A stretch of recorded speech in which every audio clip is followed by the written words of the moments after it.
2억 돌파한다는 이야기만 듣고 투자했다가 빠질 때 손절하고 났더니 어느새 비트가 또 2억을 가 있고, 주식만큼 두려운 자산이 없습니다. 주식은 100년 이상 가져가기에는 굉장히 위험한 자산이거든요. 근데 비트코인은 이게 100년이 됐든 1000년이 됐든 만년이 됐든 계속 유지됩니다. 지속 가능성에 있어서는 어떤 회사의 주식보다 더 낫다라고. 안녕하세요. 반갑습니다. 저는 데니월드라는 유튜브 채널에서 암호화폐 관련해서 투자 관련 소식들을 올리고 있고요. 최근에 알트코인 레볼루션하고 알트코인으로 졸업합니다라는 책을 출간한 김동환이라고 합니다. 반갑습니다.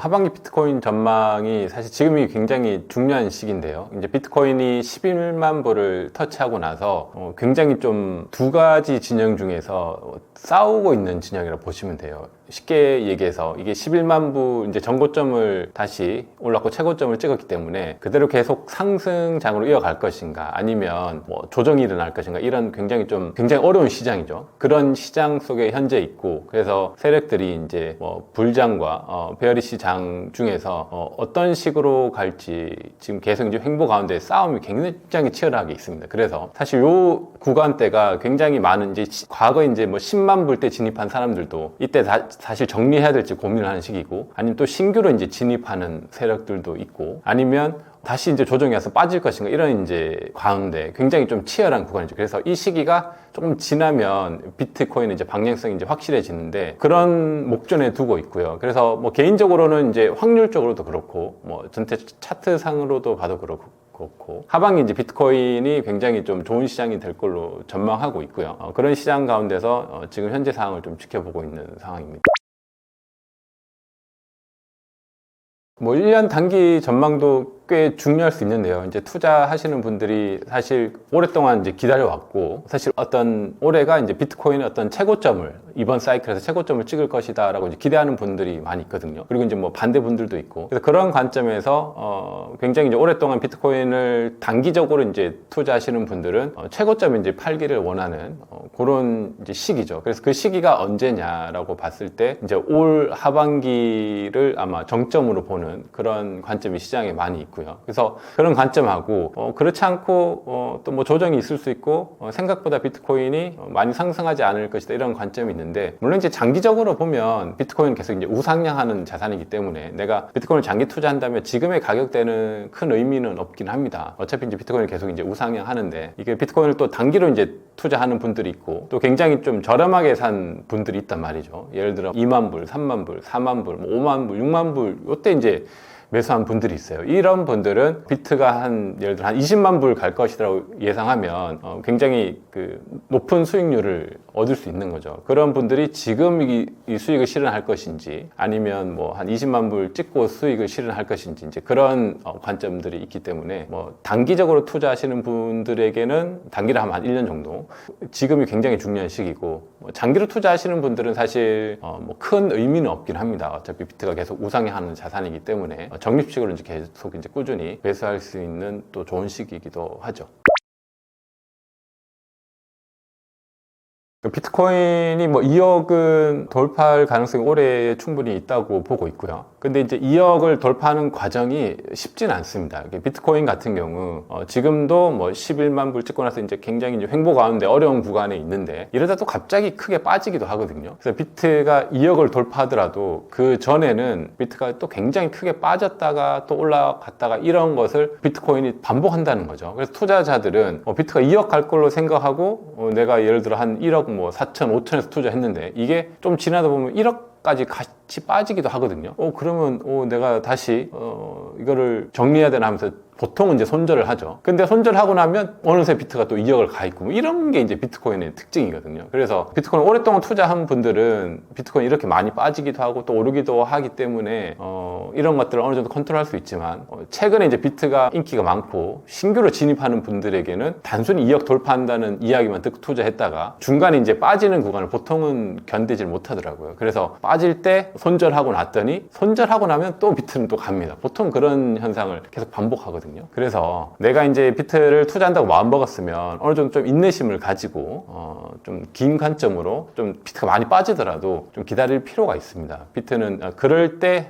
또 갑자기 오르거든요. 그래서 그런 부분만 좀 조심하면 괜찮을 것 같습니다.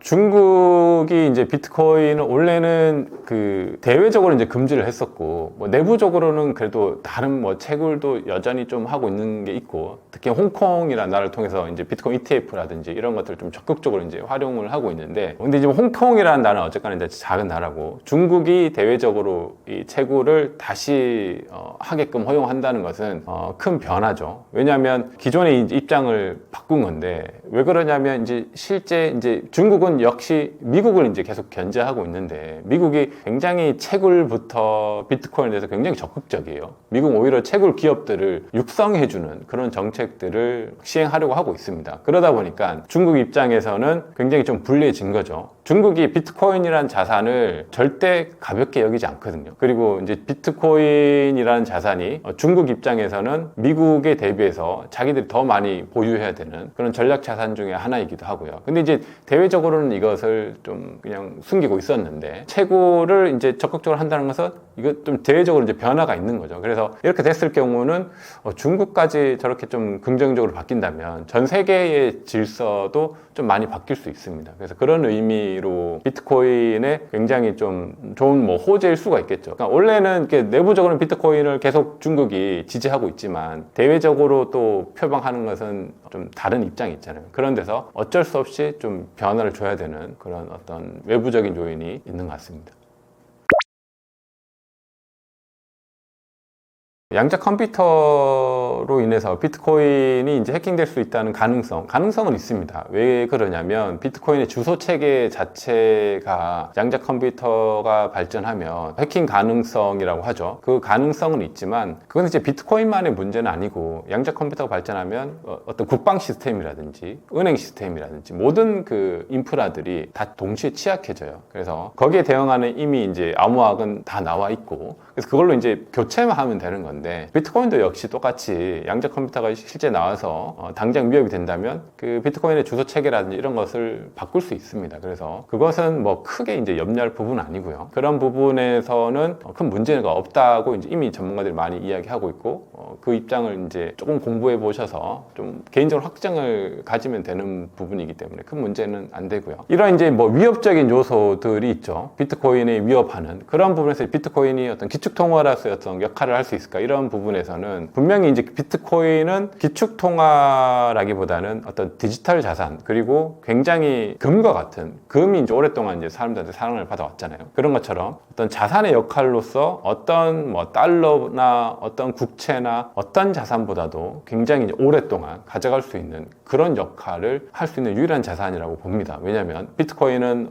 완전히 탈중앙화 되어 있고, 그리고 어떤 국가에서 통제되지 않고 디지털이기 때문에 이제 빠르게 가질 수 있고, 또 굉장히 그 어떤 물리적인 한계가 없죠. 그래서 이런 어떤 특징들에 의해서 그리고 이제 대중들의 관심도 이제 조금씩 비트코인에 이제 눈을 뜨기 시작했고요. 그러면 이제 전반적으로 확산되면서 많은 사람들이 어떤 금보다는 비트코인을 더 이제 가지려고 하는 게 더 커지겠죠. 그렇게 됐을 때 비트코인은 어떤 디지털 자산으로서 굉장히 이제 중요한 위치를 차지하게 될 것 같습니다.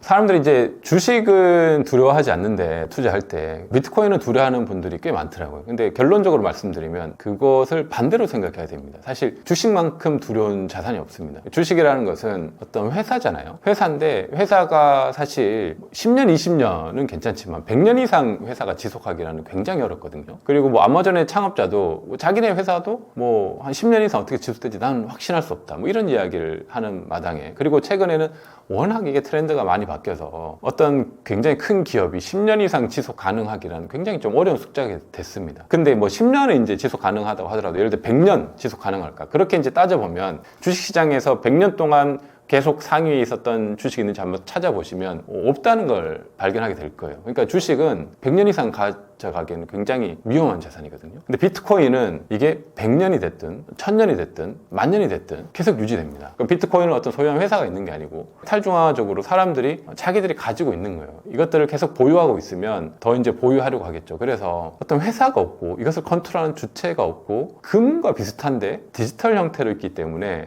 숫자도 정해져 있고, 그리고 이 시스템은 계속 유지가 돼요. 그렇기 때문에 이제 다른 주식에 비해서 어떤 굉장히 롱텀으로 봤을 때 굉장히 매력적인 자산이고 지속 가능성에 있어서는 어떤 회사의 주식보다 더 낫다라고 우리가 이제 이해할 수 있는 거죠. 이제 곧 그 시그널 중에 두 가지가 이제 비트코인 이제 불장이 이제 연말에 오게 될 것 같고요. 그리고 알트코인 불장도 같이 이제 오게 될 것 같습니다. 그래서 제가 이번에 나온 이제 신간이 이제 알트코인으로 졸업합니다. 여기 보면 제가 과거에 경험했던 그 영원으로 1억 원까지 만드는 에어드랍으로 그 노하우가 있고요. 그래서 그것을 참고하셔도 좋고, 그 플러스 이제 제가 좀 중요하게 집필했던 것은 알트코인 생태계 전체에 대해서 좀 차례대로 굉장히 좀 심도 있게 다뤘어요. 쉽게. 그래서 알트코인 불장이 왔을 때 내가 어떤 알트코인을 선별해야 될지 그것을 선별하는데 굉장히 좀 좋은 참고 도서가 될 겁니다. 그래서 이 책을 보고 하시면 최소한 알트코인 불장 왔을 때 손실은 없을 거고, 그 중에 이제 이익을 이제 극대화할 수 있는 좋은 자료들이 많이 있으니까 꼭 한번 보셔서 알트코인 불장 오기 전에 준비하셔서 좋은 알트코인하고 또 뭐 비트를 매수하셨다가 알트코인 불장이 오고 비트 불장이 왔을 때 좋은 수익을 실현할 수 있는 그런 투자자들이 되었으면 좋겠습니다. 감사합니다.